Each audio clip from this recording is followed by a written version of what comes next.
parle d'abord des 3 piliers d'amour. Quand tu entres en amour, mon frère, il faut d'abord qu'il y ait de l'admiration pour ce que tu veux faire là. Deuxièmement, il faut qu'il y ait de la reconnaissance pour le Dieu qui t'a donné cette femme. C'est ça même le choix qui amène à l'adoration. Et troisièmement, cet amour doit t'ouvrir les yeux.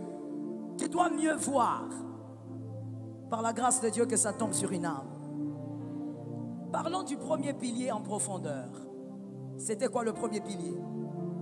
Merci, je sens qu'il y a l'onction à gauche. Il y a de l'admiration. Mon frère, dans l'affaire d'amour, ma soeur, quand il faut choisir un conjoint, tu dois choisir ce que tu admires. Et quand je parle de l'admiration, je suis d'abord à l'extérieur.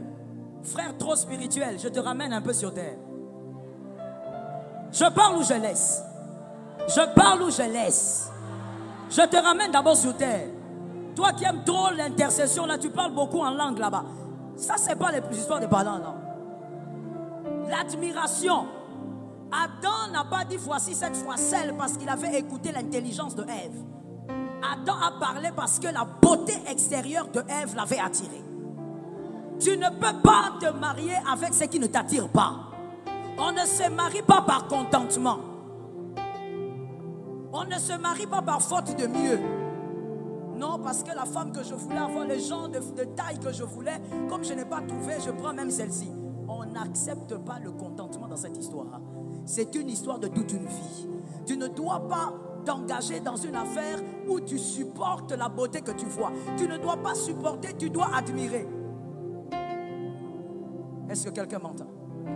Si tu n'admires pas l'extérieur de la personne que tu comptes avoir pour toute la vie, mademoiselle ou monsieur, tu vas te mettre dans une position où Dieu t'a déjà donné Ève, mais toi tu ne fais que compter les animaux.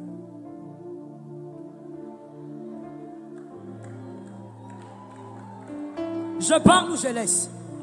C'est-à-dire quand Ève est arrivée, Adam a arrêté de compter les animaux. Adam a dit, ok, ça ce sont les animaux, mais celle-là, c'est ma chair. Mais toi, tu auras une femme, monsieur, tu seras toujours en train de compter les animaux. Parce qu'en réalité, en dehors de ta femme, toutes les autres femmes là,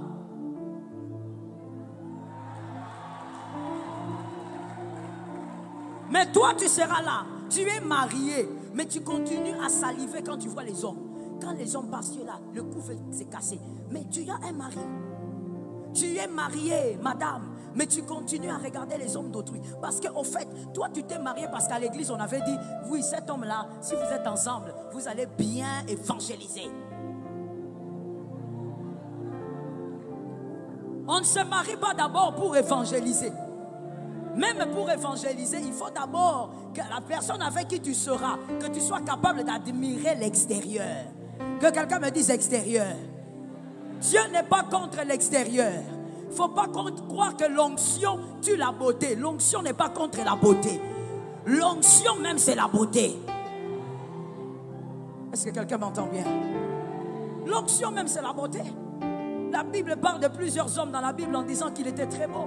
L'onction n'est pas contre la beauté. Il ne faut pas seulement te dire, non, la femme que je dois choisir doit être la meilleure chanteuse de l'église. Papa, dans le mariage, elle ne va pas te chanter des chansons. Il faut d'abord que quand toi-même tu veux sortir avec ta femme, tu es fier. Quand elle s'habille, tu la regardes, tu dis, voici cette fois celle.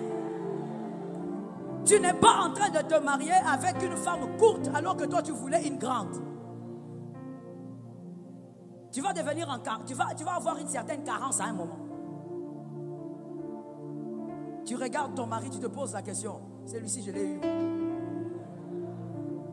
Tu commences à intercéder, Seigneur, aide-moi, donne-moi de l'amour. Oh, toi tu t'es marié, tu commences à demander à Dieu de l'amour pour ton mari. Une femme doit regarder son mari et dire, là, ça c'est mon numéro. C'est le bel homme que moi j'ai choisi. On ne peut pas, bien aimé, vivre toute une vie avec une beauté que l'on supporte. Tu es en train d'attirer le mal là où tu peux éviter le mal. On ne supporte pas une beauté, on l'admire, on l'aime, on est d'accord avec ça. Voilà pourquoi je veux dire à un frère qu'un frère me donne un amen. Ah, je n'ai pas entendu les frères, je dis qu'un frère me donne un amen. Je veux dire à un frère ceci, mon frère, on n'épouse pas une femme parce qu'elle est zélée à l'église. Calme-toi. Le zèle de l'église ne sera pas quand vous serez chez vous. Et puis certaines sœurs d'ailleurs sont zélées parce qu'elles ne sont pas encore mariées. Je t'ai touché, je t'ai eu. Certaines sœurs, le zèle là, ce n'est pas le zèle, c'est le mariage. Elle est à la recherche. Quand tu vois son zèle là, c'est parce qu'elle est à la recherche. Ne va pas pointer une personne pour toute la vie. J'ai l'habitude de dire, le mariage, seul Dieu sait combien d'années vous ferez. Peut-être que vous ferez 60 ans ensemble. Peut-être 70 ans ensemble. Tu ne peux pas prendre à la légère ce genre de choses. Tu ne peux pas choisir quelqu'un par pitié. Si une personne a payé tes études, dis-lui merci papa. Je ne sais pas quoi te donner pour te remercier. Mais on n'épouse pas un homme par pitié. On n'épouse pas un homme parce qu'il a fait du bien. On n'épouse pas un homme parce qu'il a été le bailleur de fonds de ta famille. Tu dois être capable d'admirer ce que tu vas embarquer dans ta vie. Que l'Éternel t'aide. Voilà pourquoi je veux dire à une fille ici, à une jeune sœur, à une célibataire, le visuel est important. Adam n'a pas attendu que Ève, comme je le disais, parle pour qu'il décide. Il a vu. Pourquoi? Parce que l'homme tel qu'il est créé, le monsieur qui est à côté de toi, qu'il soit marié ou célibataire, tel que l'homme a été créé, il est focalisé sur le visuel. C'est d'abord le visuel qui l'attire. Je dis donc à une sœur, comme je le disais, l'onction n'est pas contre la beauté. Il faut arranger un peu tes cheveux là qui commencent à ressembler au volcan. Il faut arranger ça. Il faut porter des tenues normales de ton âge. Tu ne peux pas avoir 30 ans, tu t'habilles comme une femme de 55 ans. Et tu dis quoi? C'est le fait d'être onctionné. C'est le fait d'être intercesseur. Surtout les intercesseuses. Les genres de jupes que vous portez. Ce n'est pas parce que tu es une femme ointe que tu dois négliger ton physique. Est-ce que quelqu'un m'entend? L'attirance est importante dans le mariage. Pour faire un bon choix, tu dois d'abord être d'accord avec ce que tes yeux voient. Ce n'est pas normal que le jour de ton mariage, tu es en veste, ta femme est juste à côté. Vous êtes en train de faire des vœux pour toute la vie. Mais toi, tes yeux sont dans la salle. Tu es attiré vers une autre beauté. Ce n'est pas normal. Au nom de Jésus de Nazareth, que ça n'existe pas chez toi. N'épouse pas ce qui déplaît à tes yeux. La plupart des jeunes couples aujourd'hui, malheureusement, la plupart, j'en reçois et j'écoute des cas. La plupart des jeunes couples, je dis la plupart, ils sont dans l'adultère à outrance. Mais vous ne pourrez jamais vous imaginer. Ils ont l'air d'être heureux. Quand ils viennent à l'église, ils sont 2 à 2. On dit voilà, ils se sont mariés récemment. Mais ils sont dans l'adultère. D'autres encore sont dans la masturbation. Un homme marié, mais dans la masturbation gravement. Il n'a même pas fait 4 ans de mariage.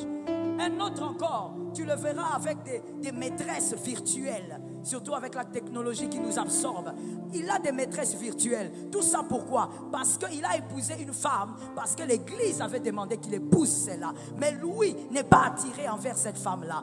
Monsieur, avant d'épouser une fille, vérifie. Est-ce qu'elle est attirée vers toi?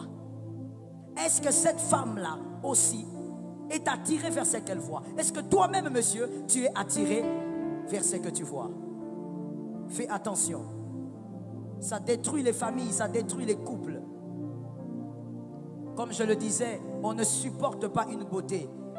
Il faut l'admirer. Le sourire là, de cette fille qui est ta fiancée, est-ce que ça te plaît? Ou quand elle sourit, ça t'énerve? Ça te rappelle des mauvais souvenirs? Juste le sourire. Quand elle sourit, ça t'énerve? Est-ce que ça te plaît? Est-ce que quand cet homme sourit, ça te plaît? Est-ce que tu es fier de sortir? Je connais une fille qui est fiancée aujourd'hui. Je ne sais même pas jusqu'où ça va aller cette histoire. Elle est fiancée avec son gars, mais elle ne sort jamais avec le gars. Le gars, il l'intéresse, il dit écoute, on va sortir. Il dit non, non, non, je suis occupé. Pourquoi elle ne veut pas sortir? En fait, elle a honte. Elle a honte de lui. Elle ne veut pas que ses copines voient qu'elle est avec lui. Elle a honte de lui. Elle le trouve comme elle le trouve là. Je ne veux pas décrire ici, sinon je vais choquer quelqu'un. Elle le trouve comme elle le trouve. Mais comment fais-tu épouser quelqu'un alors que dans les fiançailles, tu as honte de lui? En fait, tu as honte de son physique. Pourquoi? J'ai l'habitude de dire ceci. Un cœur que tu n'arrives pas à aimer, laisse-le.